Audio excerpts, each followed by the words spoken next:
7:47 p.m. February 4th, 2010.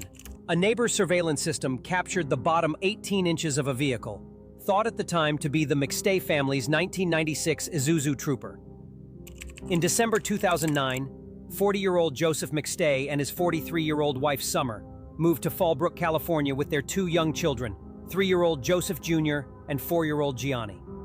Summer worked as a real estate agent, while Joseph ran a decorative fountain business. They were a happy couple who seemed to be deeply in love. On the surface, everything looked perfect as they built their new life together. However, within just a few months, this seemingly perfect family disappeared. What happened on February 4th, and why did it take 11 days for anyone to report them missing? On what started as a normal day, Summer was at home taking care of the kids and overseeing some renovations in their house. Meanwhile, Joseph had a business meeting with his partner, Charles Chase Merritt. They met at a Chick-fil-A in Southern California. The meeting went well, and afterward, Joseph returned home. Throughout the day, Joseph and Chase spoke a few more times. Later that evening at 8:40 p.m., Joseph tried to call Chase, but the call went to voicemail. Chase later told the police that he ignored the voicemail because he was watching a movie at the time. That night, Joseph's cell phone pinged a tower in Fallbrook, but after that, the family would vanish without a trace. Over the next 5 days, friends and family of the Mcstay family tried to reach them without success. Joseph's father, Patrick, was especially worried because he usually spoke to Joseph every day. It felt strange that Joseph wasn't returning his calls. On February 9th, Joseph's business partner, Chase, contacted Joseph's brother, Michael. He expressed his concern since he hadn't heard from Joseph since February 4th. This prompted Michael to talk to the rest of the family. Despite this realization, no one reported them missing right away. They all hoped that maybe the family had gone on a short trip and just forgot to tell anyone. The Mcstay family often enjoyed little getaways, so they were trying to stay positive, thinking they would return soon and explain their absence. On February 13th, Joseph Mcstay's younger brother Michael grew concerned after days of silence. He made his way to the family's home and, finding it locked, climbed through a window. Inside, what he found was unsettling. There was no sign of Joseph, Summer, or their two young boys. Their dogs had been left behind without food or water, and dishes with rotting food sat untouched in the kitchen. Even Summer's prescription sunglasses were still there, a detail that cast serious doubt on the idea that the family had gone on a planned trip. 4 days later, investigators served a search warrant on the home. What they discovered only deepened the mystery. No signs of forced entry, no sign of a struggle. It was as if the Mcstay family had simply vanished. Detectives started piecing together the family's movements by talking to people who knew them, checking phone records, and reviewing footage from a neighbor's security camera. Through all of that, they discovered that the last person to speak with Joseph that day was a business associate, Charles Chase Merritt. Investigators turned their attention to the Mcstay family's white 1996 Isuzu Trooper. The SUV had been found and towed from a parking lot in San Ysidro on February 8th, just a few miles from the Mexico border. The car was checked for DNA, and its location raised a big question. Did the Mcstays cross into Mexico? That idea gained traction when border surveillance showed a family of 4 walking into Mexico the same day the Mcstays vanished. It wasn't clear footage, but it was enough to spark theories. And when police searched Summer's computer and found Spanish lessons and Mexico-related searches, it seemed to back it up. But not everyone was convinced. Susan Blake watched the surveillance video herself.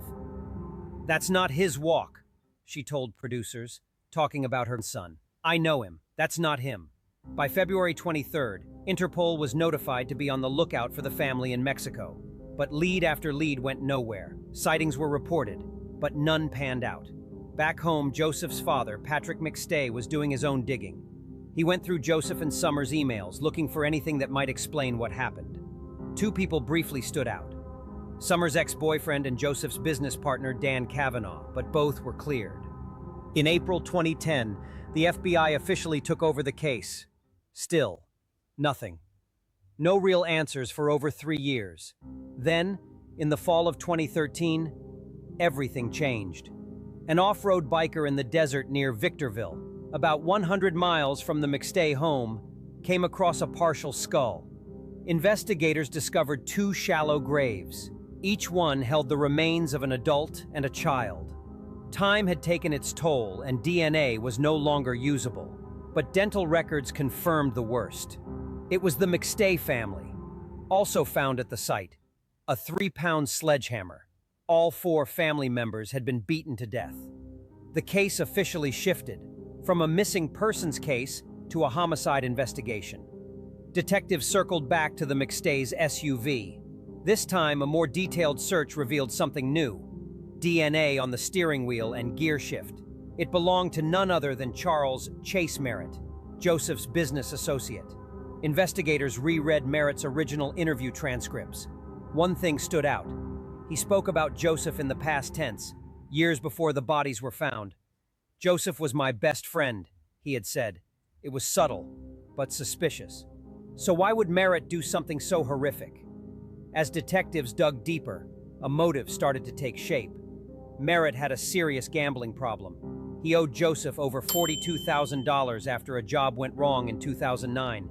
And while Joseph had been patient with him before, investigators believed that patience had finally run out.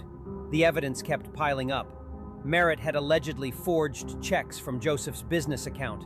His phone records put him near the desert burial site around the time the Mcstays went missing. Detectives believed he murdered the family, drove their bodies to the Mojave Desert, and buried them. They think he later drove the trooper to San Ysidro and left it there to make it look like the family had gone to Mexico. They even suspect it was Merritt who did those internet searches on Summer's computer. On November 5th, 2014, nearly 5 years after the Mcstays vanished, Charles Merritt was arrested and charged with 4 counts of murder. His trial began in January 2019. After 5 months of trial, on June 10th, 2019, Charles was found guilty on all 4 counts of murder. He was sentenced to death on January 21st, 2020. However, it is unlikely that this sentence will be carried out due to a moratorium on the death penalty in California. Currently, Charles is on death row at San Quentin Prison and continues to claim his innocence while planning to appeal his sentence. The relatives of the Mcstay family have waited over 10 years for justice for Joseph, Summer, Gianni, and Joseph Jr.'s murders. If you found this video informative, please like, share, and subscribe for more in-depth true crime content. Your support helps us bring you more stories like this and keeps you updated on various true crime cases.